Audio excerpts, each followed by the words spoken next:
Will Thor, God of Thunder and King of Asgard, finally make a decision regarding his reign, or will someone make it for him? Let's hop into the pages of Thor issue number 17 and find out together, shall we? Now, picking up from where the last issue left off, Thor had come to a strange alien world at the behest of his mother. Of course, by the time he got there, Freya was nowhere to be found. Instead, Thor came face to face with his father, the old King Odin. Now, before these two could have it out and say all the things that they've been pushing down deep inside, they ended up coming under attack by the local wildlife and in turn needed to be saved by Freya and Angela. As Thor's sister explains, this planet is actually dealing with a terrible case of invasive species left over from the War of Realms, yet just another way that Asgard affects the universe without even knowing it. Furthermore, it would seem that Thor's mother Freya actually has a big announcement, and that is after divorcing Odin, she's decided to get a new job, Goddess of the Hunt, or actually make that God of the Hunt. Yeah, I suppose being Goddess of Fertility and Marriage doesn't really suit her that much anymore given everything that's happened, and this new job comes with some perks like a giant Gatling gun carrying cat mount. Again, I said that right, a giant Gatling gun carrying cat mount. Some days I can't believe either that it's my job to say these things into a microphone. And despite their fractured distance, the Odinson family is actually able to pull it together long enough to defeat these creatures, and much rejoicing is to be had, though the rejoicing doesn't last long because when you're a dysfunctional family, it rarely ever does, you know, cause of the dysfunction. As we discover, it was actually Angela, of all people, who came up with the idea to bring Thor to this planet, and that is because she's acting as kind of an arbiter for heaven and the other realms. You see, if you think King Thor is judging his own abilities as a leader of a nation right now, then it's got nothing on how all the other leaders of all the other nations are feeling right now. They're calling his reign the Black Reign of Thunder. You see, the other realms aren't stupid. They've been watching everything that Thor has been doing, from what went down with Galactus and the Black Winter, to the serial killer threat posed by Donald Blake, to even the fact that Thor's hammer is up for grabs now as Odin's own magic weakens. And they do not like that at all. A weak Asgard means a weak 9 realms in general, and because of that, they say that Thor can either get his shit together and soon, or else. What is the what else, to be exact? Well, Angela, she is Thor's sister, and because of that, she actually has a right to the throne, and she could take it with the backing of all the other realms if she wanted. Naturally, she doesn't want to do that. She hopes Thor will pull it together, and she even has an idea about how he might be able to do it. Basically, Angela wants Thor to put all of his hard feelings for his own father Odin aside and bring him in as something of an advisor. After all, he's been king before, and there's probably a lot of stuff Thor could learn from him. Naturally, Thor hates that idea, considering much of his time as king just cleaning up the messes that his father created, and Odin hates that idea too, figuring that he ruled longer than any other all-father in history, and that he has no intention of going anywhere that he's not wanted. So yeah, both Odin's sons are very hard-headed and very stubborn, and they don't make a lot of progress. If nothing else, though, Angela does agree to take Odin away, and together father and daughter hit up an alien Colosseum world to blow off some steam, because, well, they are related, aren't they? This means Thor is alone with Freya, and Donny Cates goes out of his way to deal with some big revelations that happened over in the Avengers book. Basically, Jason Aaron invented a new little bit of drama implying that maybe the human incarnation of the Phoenix Force from the Stone Age is actually Thor's real mom. How does this story choose to deal with this possible revelation?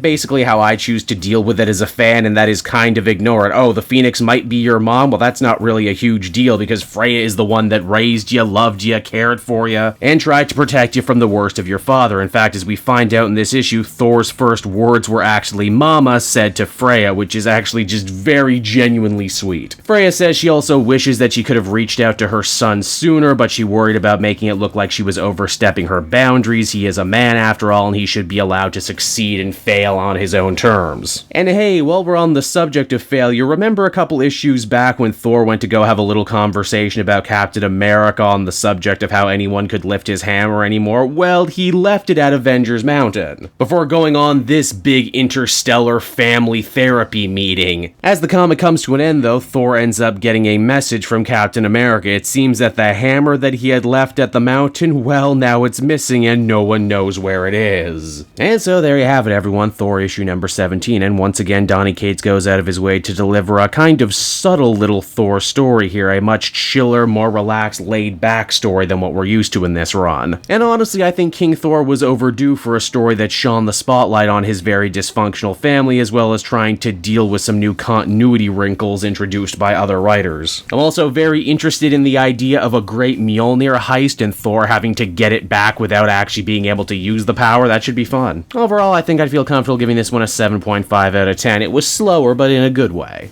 Hey there everyone, Cape Joel again, and I want to thank you so much for watching to the end of the video. As always, if you liked what you see, be sure to like, subscribe, comment. It really helps drive engagement and helps me out too. Also, if you are a patron, which you can become for as little as $1 a month, you will get exclusive content that no one else can ever see, and you'll get to see the Comic Multiverse podcast before anyone else too. You can check out all this and more down in the description. And until next time everyone, this has been Cape Joel, and I'll see you all next time. Cheers.